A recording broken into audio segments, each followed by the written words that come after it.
할렐루야. 하나님의 크신 은혜가 말씀을 우리 사모하는 성도님들에게 함께 하시길 주님의 이름으로 축복합니다. 다 같이 오늘의 말씀 읽도록 하겠습니다. 아닥사스다 때에 비슬람과 미드르닷과 다브엘과 그의 동료들이 바사왕 아닥사스다에게 글을 올렸으니 그 글은 아람 문자와 아람 방언으로 써서 진술하였더라. 방백루음과 서기관 심세가 아닥사스다 왕에게 올려 예루살렘 백성을 고발한 그 글에 방백루음과 서기관 심세와 그의 동료 디나 사람과 아바사 사람과 다블레 사람과 아바세 사람과 아렉 사람과 바벨론 사람과 수산 사람과 베엘 사람과 엘람 사람과 그 밖의 백성 곧 존귀한 오스나빨이 사마리아 성과 유브라데강 건너편 다른 땅에 옮겨둔 자들과 함께 고발한다 하였더라. 아닥사스다 왕에게 올린 그 글의 초보는 이러하니 강 건너편에 있는 신하들은 왕에게 아뢰나이다. 당신에게서 우리에게로 올라온 유다 사람들이 예루살렘에 이르러 이 패역하고 악한 성읍을 건축하는데 이미 그 기초를 수축하고 성곽을 건축하오니 이제 왕은 아시옵소서. 만일 이 성읍을 건축하고 그 성곽을 완공하면 저 무리가 다시는 조공과 관세와 통행세를 바치지 아니하리니 결국 왕들에게 손해가 되리이다. 우리가 이제 왕궁이 소금을 먹음으로 왕이 수치당함을 참아 보지 못하여 사람을 보내어 왕에게 아뢰오니 왕은 조상들의 사기를 살펴보시면 그 사기에서 이 성읍은 패역한 성읍이라. 예로부터 그 중에서 항상 반역하는 일을 행하여 왕들과 각도의 손해가 된 것을 보시고 아실지라. 이 성읍이 무너짐도 이 때문이니이다. 이제 감히 왕에게 아뢰오니 이 성읍이 중건되어 성곽이 준공되면 이로 말미암아 왕의 강 건너편 영지가 없어지리이다 하였더라. 이 오늘 본문인 에스라 이 4장의 말씀을 읽다 보면 갑자기 이게 시대가 바뀐 것을 알 수 있습니다. 다리오 왕 때에 이 성전 건축에 방해가 있었음을 설명하다 이 아하수에로 왕과 아닥사스다 왕 때 있었던 이 예루살렘 성벽 건축의 방해에 대해 설명을 또 하고 있습니다. 성전 건축에 대해 이야기하다 성벽 건축에 대해 이야기하는 것은 이 사마리아인들이 성전과 성벽의 건축을 방해하고 있기 때문입니다. 오늘 본문 12절 13절의 말씀을 같이 한번 보도록 하겠습니다. 임금님께서 다스리시는 여러 지방에 흩어져서 살던 유다 사람들이 우리가 사는 예루살렘으로 와서 자리를 잡고 범죄와 반역을 일삼던 악한 성읍 예루살렘을 지금 다시 세우고 있습니다. 기초를 다시 다지고 성벽을 쌓아 올리고 있습니다. 이 일을 임금님께 아뢰입니다. 성벽 쌓는 일이 끝나고 그 성읍이 재건되면 그들은 세금과 조공과 관세를 바치지 아니할 것이며 틀림없이 국고에 손해를 끼칠 것입니다. 지금 이스라엘은 이전보다 최소한의 성벽으로 건축을 하고 있습니다. 그리고 이스라엘 백성들이 세금을 내지 않는다라는 말도 안 되는 것입니다. 또한 이들은 범죄와 반역을 일삼던 악한 성읍을 건축하고 있다라고 합니다. 이스라엘 백성들이 반역을 깨하고 있다라는 것입니다. 이 아닥사스다 왕은 사마리아인들의 주장을 받아들여 이 성벽 건축을 금지시킵니다.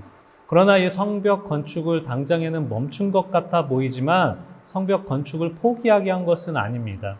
이스라엘 백성들은 다시 그 고난의 시간이 되었습니다. 이스라엘 백성들은 하나님이 왕의 마음을 돌이킬 때까지 믿음으로 인내하고 기다려야 했습니다. 이스라엘 백성들의 입장에서 한번 생각해 보십시오. 하나님의 은혜로 기한하여 성전을 재건하는 것으로 생각했지만 성전과 그 성벽을 건축하기가 너무나 어려워진 상황입니다. 또 다른 한편으로는 너무나 억울했을 것입니다. 말도 안 되는 그 오해를 통해 하나님의 성전과 그 성벽을 재건할 수 없었기 때문입니다. 사랑하는 성도 여러분, 우리는 하나님의 때를 기다리며 기도하며 준비해야 합니다. 지금 당장 성벽의 건축을 못하는 것처럼 보여도 하나님의 때를 바라보며 준비해야 합니다. 왜냐하면 하나님께서는 이 성벽 건축을 위해 느헤미야를 예비하고 준비시키셨기 때문입니다. 느헤미야는 아닥사스다 왕 때 술 맡은 간원을 지내다 이 왕의 조서를 통해 예루살렘으로 돌아오게 됩니다. 예루살렘에 도착한 느헤미야는 이 예루살렘 도성을 점검하고 이 사마리아인들의 방해에도 불구하고 52일에 걸쳐 예루살렘 성벽 재건을 완성합니다. 그리고 각처에 흩어져 있던 이스라엘 백성들을 예루살렘으로 이주시켜 도성을 수비하게 합니다.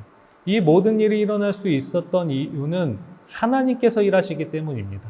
우리가 하나님의 일을 한다라고 할 때 방해가 있을 수 있습니다. 그러나 우리는 방해가 있든 잘 되든 상관없이 하나님을 의지하며 또 하나님의 그 말씀에 따라가면 되는 것입니다. 하나님께서는 하나님의 방법으로 자신의 일을 준비하고 계시기 때문입니다. 룸 사령관과 심세 서기관은 이스라엘 백성들을 고발하는 상소문을 아닥사스다 왕에게 쓰며 하나님의 일을 방해하였습니다. 우리가 하나님의 일을 방해하는 자가 되어서는 안 됩니다. 또한 하나님의 일을 감당할 때 때로는 우리 가운데 방해가 있더라도 우리가 영원히 포기할 필요가 없습니다. 왜냐하면 하나님의 사역은 하나님께서 준비시키시고 이루어 가실 것이기 때문입니다. 사랑하는 성도 여러분, 오늘 본문의 말씀은 성전 건축의 방해와 그 이후 이 성벽 건축의 방해를 설명하고 있습니다. 이것은 모든 하나님의 일에는 시대마다 방해하는 요소들이 있다라는 것입니다. 언제 하나님의 일이 이루어질지 우리는 알 수 없지만 하나님께서 이 느헤미야를 준비시키셨던 것처럼 우리의 삶에도 하나님의 사역을 준비하시고 예비하시는 그 하나님이심을 믿으시길 바라겠습니다. 우리 역시 하나님의 뜻을 온전히 알아 하나님의 일과 사명을 감당할 때 때로는 우리 앞에 방해자가 있어도 우리는 그것에 넘어지지 않고 승리하는 복된 성도님들이 되시길 주님의 이름으로 축복합니다.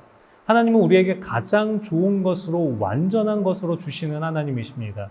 하나님이 복된 약속의 말씀을 굳게 믿고 오늘 하루도 하나님을 온전히 신뢰하는 복된 하루의 시간이 되시길 주님의 이름으로 축복합니다. 기도하겠습니다.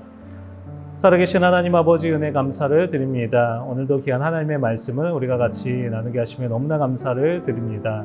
하나님 정말 성전 재건과 또 성벽 재건을 위해서 또 하나님의 귀한 일들을 감당하려고 할 때 그 시대마다 그 방해하는 요소들이 있는 것을 오늘 본문의 말씀을 통해 우리가 살펴보았습니다. 우리가 하나님의 일을 감당함에 있어서도 때로는 나의 마음을 연약하게 하고 방해하는 요소들이 있을지라도 우리는 그것에 실망하지 않고 오직 하나님을 바라보게 하여 주시고 또 하나님께서 행하시는 일들을 온전히 바라보며 나아가는 믿음의 모습 될 수 있도록 인도하여 주시옵소서. 하나님의 일은 하나님께서 역사하심을 알게 하시고 깨닫게 하여 주셔서 정말 믿음으로 오직 주님만을 바라보며 나아가는 오늘 하루의 시간 될 수 있도록 주여 함께하여 주시옵소서. 주님 감사합니다. 이 모든 말씀 우리 주 예수 그리스도의 이름으로 감사히 기도드리옵나이다. 아멘.